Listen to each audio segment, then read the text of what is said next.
نحمده ونصلي على رسوله الكريم اما بعد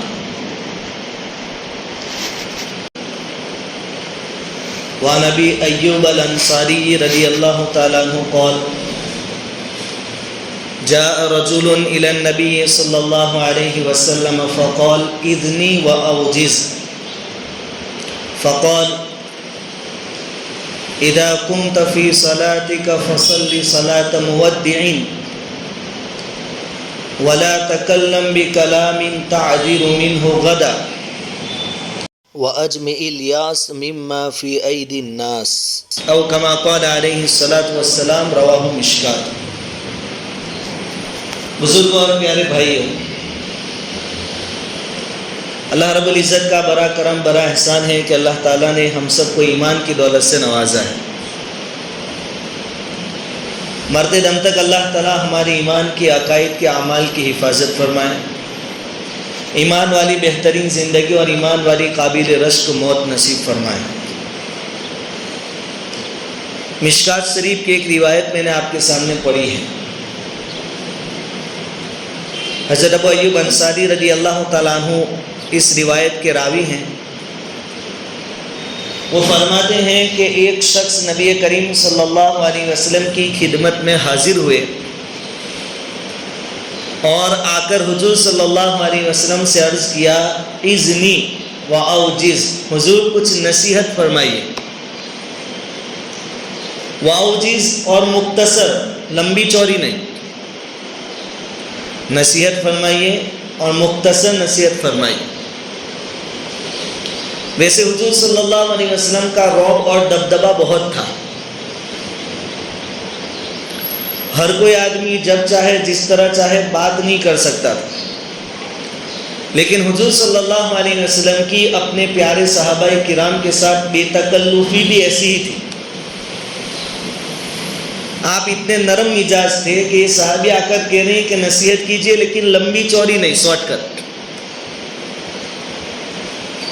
حضور صلی اللہ علیہ وسلم جب بھی بات بولتے تھے، آپ کی بات میں کمال یہ ہوتا تھا کہ بات مختصر ہوتی تھی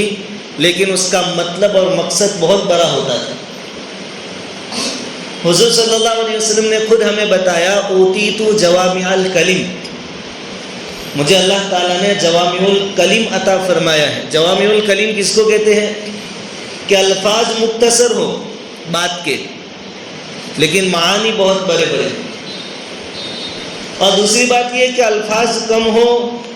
لیکن عبارت پیچیدہ بھی نہ ہو کہ سامنے والے کو سمجھ میں نہ آئے کہ بھئی کیا کہا، کہ خبر نہیں، اتنا کچھ کہا، کچھ سمجھ میں نہیں آیا، ایسی بات نہیں تھی۔ بات مختصر ہوتی تھی، جامع ہوتی تھی، کامل اور مکمل ہوتی تھی، اور سامنے والے کی سمجھ میں بھی آتی تھی۔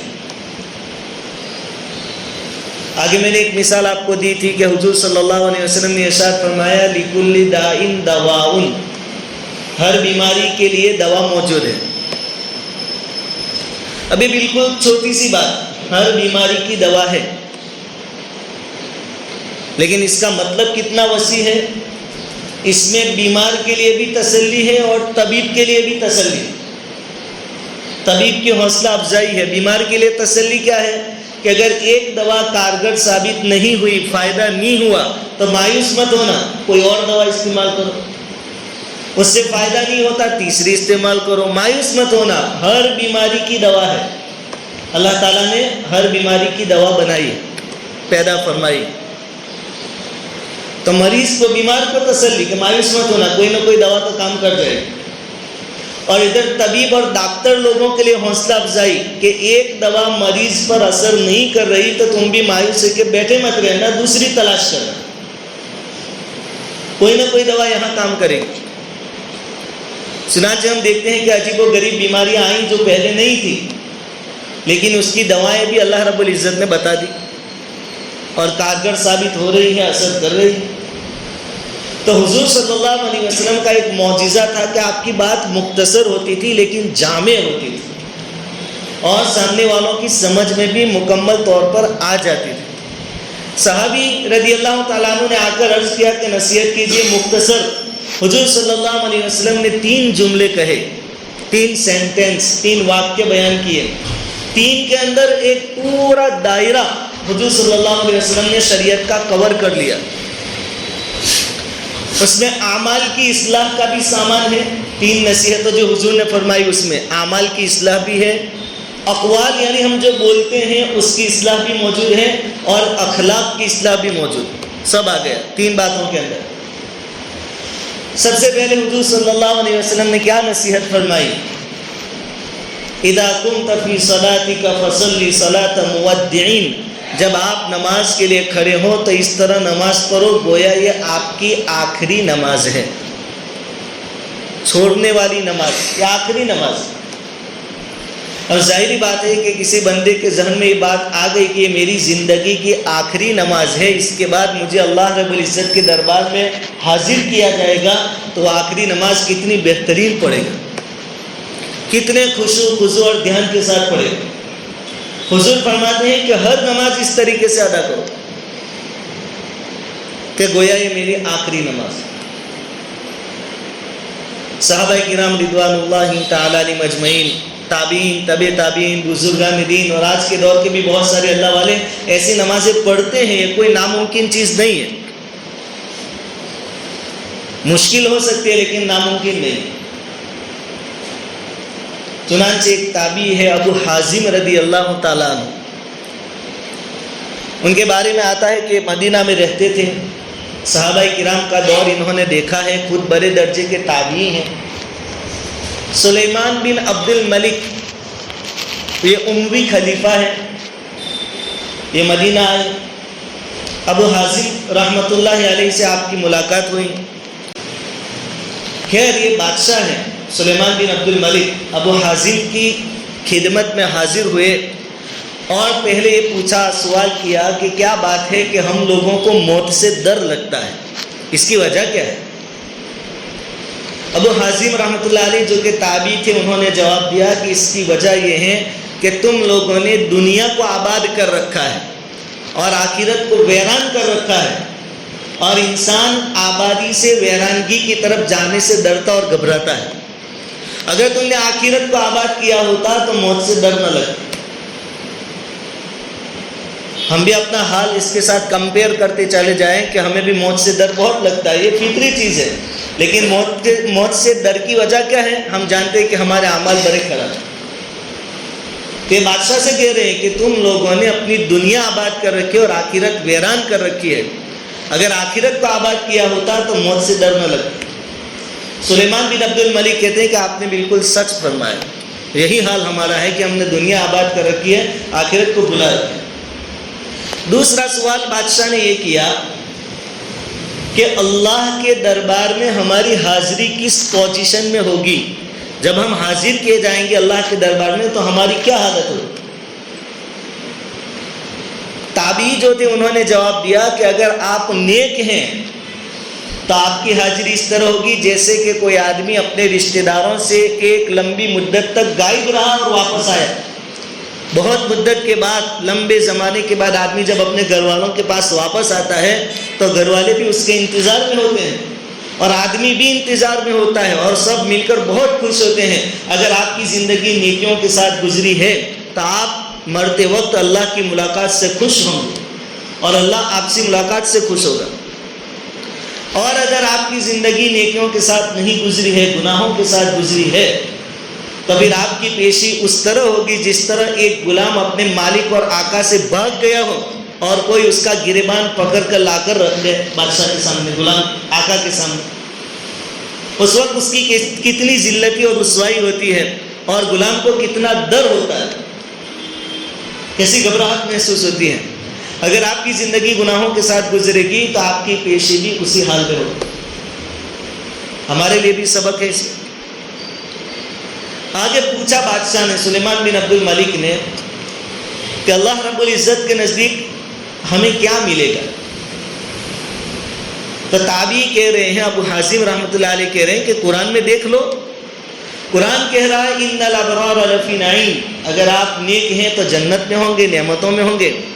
وَإِنَّ الْفُجَّارَ لَفِي جَحِيمٍ, اور اگر آپ بدکار ہیں, آپ کے اعمال اچھے نہیں تھے تو آپ جہنم میں جائیں گے. قرآن اس کا فیصلہ کر چکا ہے. آگے بہت لمبی چوڑی بات چیت ہوئی، اس میں آخر میں یہ بھی پوچھا بادشاہ نے کہ آپ نماز کیسے پڑھتے ہیں؟ تب حازم رحمت اللہ علیہ جو کہ تابعی ہیں وہ کہہ رہے ہیں کہ جب میں نماز کے لیے کھڑے ہونے کا ارادہ کرتا ہوں تو پورے فرائض، واجبات، مستحبات، سنتیں سب کی رعایت کر کے وضو کرتا ہوں، کامل و مکمل وضو۔ ہمارے جیسا نہیں کہ آخری وقت میں آئے، باتیں کرتے کرتے وضو کر لیا۔ وضو کے وقت کی دعائیں کیا ہے، نیتیں کیا ہونی چاہیے، کوئی لینا دینا نہیں، باتیں کر رہے ہیں، وضو کر رہے ہیں۔ پوری سنتوں کی رعایت کے ساتھ، فرائض کی رعایت کے ساتھ، مستحبات اور آداب کی رعایت کے ساتھ میں وضو کرتا ہوں، اور جب نماز کے لیے کھڑا ہوتا ہوں تو دھیان کس طرح ہوتا ہے کہ میں اپنے سامنے کعبہ کو محسوس کرتا ہوں کہ میرے سامنے کعبہ ہے، بیت اللہ ہے، اللہ کا گھر ہے، میری سیدھے ہاتھ پر داہنی طرف جنت ہے، بائیں طرف جہنم ہے، نیچے پل صراط ہے، گویا میں پل صراط پر کھڑا ہوں، پیچھے موت ہے جو مجھے پکڑنے آ رہی ہے، یعنی یہ میری آخری نماز، اور میرے دل میں یہ احساس ہوتا ہے کہ اللہ علیم بھی ہے، خبیر بھی ہے کہ میں کیا کر رہا ہوں، کیا کرنے والا ہوں، وہ جانتا بھی ہے، اور میرے تمام اعمال، اقوال، عقائد سب سے واقف بھی ہے۔ جب اتنا دھیان کسی آدمی کو ہوگا کہ سامنے کعبہ ہے، ایسا اس کو یاد رہے گا، استحضار رہتا ہوگا، سیدھے ہاتھ پر جنت محسوس ہو، بائیں ہاتھ پر جہنم محسوس ہو، نیچے پل صراط سمجھ رہا ہو، پیچھے موت ہے ایسا سمجھ رہا ہو، اللہ دیکھ رہا ہے، جانتا ہے، وہ اس کو معلوم ہو، تو اس آدمی کی نماز کتنی پرفیکٹ ہو۔ پھر نماز میں کیا مکھی، کیا مچھر، کیا کسی کی موبائل کی رنگ بجی، سامنے سے کون گیا، پیچھے کس بچے نے شور شرابہ کیا، کیا معاملہ ہوا، کوئی پرواہ نہیں ہوگی، اس کو کچھ پتہ ہی نہیں ہوگا۔ صحابہ کرام رضوان اللہ تعالی علیہ مجمعین کے بارے میں ہم فضائل کی کتابوں میں پڑھتے اور سنتے ہیں کہ کچھ چھوٹا موٹا آپریشن کرنے کی نوبت آتی تو وہ کہتے کہ جب میں نماز میں ہوں، مشغول ہوں، اس وقت کام کر لیں۔ تیر لگا ہے، اس کو نکالنا ہے، زخم بہت گہرا ہے، تو کیا کہتے کہ جب میں نماز کے لیے کھڑا ہوں اس وقت نکال لیں۔ کیوں کہ مجھے پتہ ہی نہیں چلے گا کہ کیا ہو رہا ہے، ایسی نماز۔ تو حضور صلی اللہ علیہ وسلم نے نصیحت فرمائی کہ نماز اس طرح پڑھو گویا یہ آپ کی زندگی کی آخری نماز۔ اللہ معاف کرے، اللہ معاف کرے، ہم تو نماز میں بھی پلاننگ کرتے ہیں، کبھی 2 رکعت پر سلام پھیرے، امام صاحب جمعہ ہے، دعا میں تو مجبوراً بیٹھنا ہی پڑے گا، لیکن ادھر ادھر کئی جگہ مل جائے تو فٹافٹ اپنے نکل جائے، پھر یہاں جانا ہے، وہاں جانا ہے، یہ کرنا ہے، وہ کرنا ہے۔ علامہ اقبال نے کہا تھا کہ تیرے سجدے تجھے کافر نہ کر دے اقبال، تیرے سجدے نماز تجھے کافر نہ بنا دے اقبال، کہ تو جھکتا کہیں اور ہے اور سوچتا کہیں اور ہے۔ نماز تیری تجھے کافر نہ بنا دے کہ جھکتا اللہ کے سامنے ہے لیکن خیالات دوسرے ہوتے ہیں، تو پلاننگ میں مشغول ہوتا ہے۔ کبھی کبھی پوری مسجد میں کسی کو پتہ نہیں ہوتا کہ 3 رکعت ہوئی کہ 4 رکعت ہوئی۔ یہ صلاۃ مؤدین نہیں ہے۔ آدمی فجر کی نماز پڑھتا ہے، اس کو معلوم نہیں ظہر نصیب ہوگی کہ نہیں ہوگی۔ کہیں جانے کا پروگرام تھا، کہا کہ میں ابھی ذرا چہرہ صحت کروا کر آتا ہوں، اور راستے میں مر گیا۔ زندگی کا کوئی بھروسہ نہیں۔ وَمَا تَدْرِي نَفْسٌ بِأَيِّ أَرْضٍ تَمُوتُ، کون کہاں کب کیسے مرے گا اللہ کے علاوہ کوئی جانتا نہیں۔ اس لیے حضور نے نصیحت فرمائی جب بھی نماز پڑھو، اب جب اللہ کی توفیق سے مسجد میں آ گئے ہو تو نماز جان والی پڑھ کے جاؤ، روح والی پڑھ کے جاؤ۔ نفس ہے، خیالات آئیں گے اور وسوسے آئیں گے، لیکن آپ نفس کو سمجھاؤ۔ کوئی اور کام یاد آ گیا، آپ نفس سے کہو کہ جب تک میں نماز میں ہوں میں اور کوئی کام کر ہی نہیں سکتا، اور جب کر ہی نہیں سکتا تو اس کام کے بارے میں سوچ بھی نہیں سکتا۔ نماز میں دھیان لگا، اس طریقے سے علماء نے اس کے طریقے بتائے، اللہ والوں نے طریقے بتائے کہ کیسے دھیان لگائیں۔ تو ایک مطلب تو یہ بیان فرمایا کہ نماز ایسے پڑھو جیسا آپ کی زندگی کے آخری نمازی، اس کے بعد نماز کا موقع نہیں ملے گا، تو اس نماز کے اندر جان ہوگی، خشوع ہوگا، دھیان ہوگا، خضوع ہوگا۔ دوسرا مطلب یہ بیان فرمایا جیسے میں نے ابھی کہا کہ جب نماز کے لیے کھڑے ہو تو صلاۃ مؤدین، یعنی ایسی نماز پڑھو کہ دنیا کی ساری فکروں کو، سارے جمیلوں اور جھگڑوں کو پیچھے چھوڑ دو، اس لیے بعض اللہ والے کیا فرماتے ہیں کہ جب آدمی نماز میں کھڑا ہوتا ہے تو ہاتھ یوں کانوں تک اٹھاتا ہے، تو اس کی جو پشت ہے اس کے اوپر بہت سارے بال ہوتے ہیں، اس کو پیچھے کرتا ہے یوں، گویا یہ کہہ رہا ہے کہ پوری دنیا میں نے پیٹھ کے پیچھے چھوڑ دی اور سامنے ہے تو صرف آخرت، اس میں کوئی داغ دبا نہیں ہے، بالکل صاف ستھرا ہے، سامنے میرے آخرت ہے، یہ دنیا پوری میں نے پیچھے چھوڑ دی، ساری فکریں، ساری پریشانیاں، ساری باتیں، ساری خوشیاں پیچھے چھوڑ کر اللہ کے سامنے کرے ہوئے۔ صلاۃ معدین کا دوسرا مطلب یہ کہ اللہ کے سوا ہر چیز کو بھول کر اللہ کو یاد کرو، دھیان بھٹ کے واپس آؤ پتری پر، پھر دھیان بھٹ کے پھر واپس آؤ پتری پر، صرف اتنا یاد رکھو کہ ابھی میں کون سے رکن میں ہے، مجھے کیا کرنا ہے، کبھی قیام میں ہے، امام پڑھ رہا ہے، مجھے دھیان سے سننا ہے، بس اتنی جوابداری میری ہے، رکوع میں ہے، مجھے 3 یا 5 یا 7 مرتبہ جب تک امام رکوع میں رہے سبحان ربی العظیم پڑھنا ہے، سجدے میں مجھے نگاہ یہاں رکھنی ہے اور سبحان ربی الاعلیٰ اس طریقے سے پڑھنا ہے، بس اتنا دھیان رکھو، اس سے استحضار نصیب ہوگا، خشوع اور خضوع پیدا ہوگا، جن کے بارے میں اللہ تعالیٰ نے فرمایا قد افلح المؤمنون، وہ مومن کامیاب ہو گئے، الذین هم فی صلاتهم خاشعون، جو اپنی نمازوں میں خشوع خضوع کے ساتھ ادائیگی کرتے ہیں، یہ خشوع اور خضوع دھیان کے ساتھ نماز۔ دوسری نصیحت حضور صلی اللہ علیہ وسلم نے فرمائی، بہت کام کی نصیحت، حضور نے فرمایا وَلَا تَكَلَّمْ بِكَلَامٍ تَعْذِرُ مِنْهُ غَدًا، اپنی زبان سے کوئی ایسی بات مت بولنا کہ کل اٹھ کر عذر پیش کرنا پڑے، آج تو بولتے بول دیا، پھر گلے میں پھندا آیا، مصیبت آئی، جس کے بارے میں بولا تھا اس نے پکڑا یا کچھ پریشانی محسوس ہوئی تو اب بہانے کر نہیں میری بات کا مطلب ایسا نہیں تھا، یا پھر نیتا لوگ جیسے کہتے ہیں کہ میرے بیان کو توڑ مروڑ کر پیش کیا گیا، ایسا جھوٹا عذر پیش نہ کرنا پڑے، اس لیے بولنے سے پہلے تول لینا اس کو۔ وَلَا تَكَلَّمْ بِكَلَامٍ، کوئی بات ایسی زبان سے مت کہنا کہ کل اٹھ کے اس کے بارے میں عذر بیان کرنا پڑے یا معافی مانگنی پڑے، شرمندہ ہونا پڑے، بات جب تک آپ نے نہیں کہی ہے وہاں تک آپ بات کے مالک ہیں، لیکن زبان سے نکل گئی پھر وہ آپ کے قابو اور کنٹرول سے چلی گئی،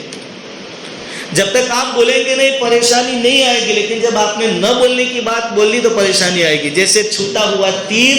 اور بندوق سے نکلنے والی گولی واپس نہیں آتی، ویسے زبان سے نکلی ہوئی بات واپس نہیں آتی، اسی لیے کہا جاتا ہے کہ جسم کے زخم تو بھر جاتے ہیں لیکن زبان کے زخم بڑھتے، کسی کی غیبت کر دی، کسی کے بارے میں کچھ بول دیا، بولنے سے پہلے تولو اس کو۔ حضور نے بہت جامع نصیحت فرمائی، اور آج کے دور میں بہت سارے فتنوں سے بچ جائیں گے اگر اپنی زبانوں کو بند رکھیں۔ وَلَا تَكَلَّمْ بِكَلَامٍ تَعْذِرُ مِنْهُ غَدًا، کوئی ایسی بات مت بولو کہ کل اٹھ کے پھر کوئی عذر پیش کرنا پڑے، صفائی دینی پڑے۔ اور تیسری بڑی نصیحت حضور صلی اللہ علیہ وسلم نے مختصراً یہ فرمائی وَأَجْمِعِ الْيَاسِ مِمَّا فِي أَيْدِي النَّاسِ، کہ لوگوں کے پاس جو ہے اس سے مایوس ہو جا، کوئی حاجی صاحب کوئی قاضی صاحب کچھ بھی دینے والے نہیں، اللہ تعالیٰ نے ان کو دیا ہے، وہ اللہ کی مرضی تھی اس کو دیا، یہ ان کا معاملہ ہے، کسی کے پاس کیا ہے اس کی طرف اپنی نگاہ مت رکھو، ہمیں جو اللہ رب العزت نے دیا ہے اس پر اللہ کا شکر ادا کرو، اور اللہ کی جتنی نعمتیں ہیں وہ امانتیں بھی ہیں، جتنی نعمتیں ہیں وہ ساری کی ساری امانتیں بھی ہیں، اللہ تعالیٰ نے دنیا میں نعمتیں ہمیں اس لیے دی ہے تاکہ ہم حقوق ادا کریں،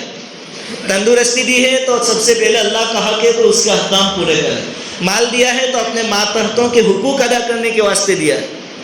یہ امانتیں ہیں، اس کے بارے میں پوچھا جائے گا، اپنی دنیا میں مست رہے، اپنے پاس جو موبائل ہے جو گاڑی ہے جو کچا پکا کھاتے ہیں اس پر اللہ کا شکر ادا کریں، لوگ کوئی کچھ دے گا کوئی کر دے گا ان امیدوں سے مایوس ہو جائیں، وَأَجْمِعِ الْيَاسِ مِمَّا فِي أَيْدِي النَّاسِ، لوگوں کے پاس جو ہے اس سے مایوس ہو جاؤ، بس آپ کا تعلق اللہ سے ہو، محنت سے جتنا ملے اتنا کھا لو۔ آج کے دور میں زیادہ تر پریشانیاں کائیں کی ہے کہ آدمی کے پاس اتنا مال دولت ہوتا نہیں، لیکن دیکھا دیکھی میں شوق بڑھ رہے ہیں،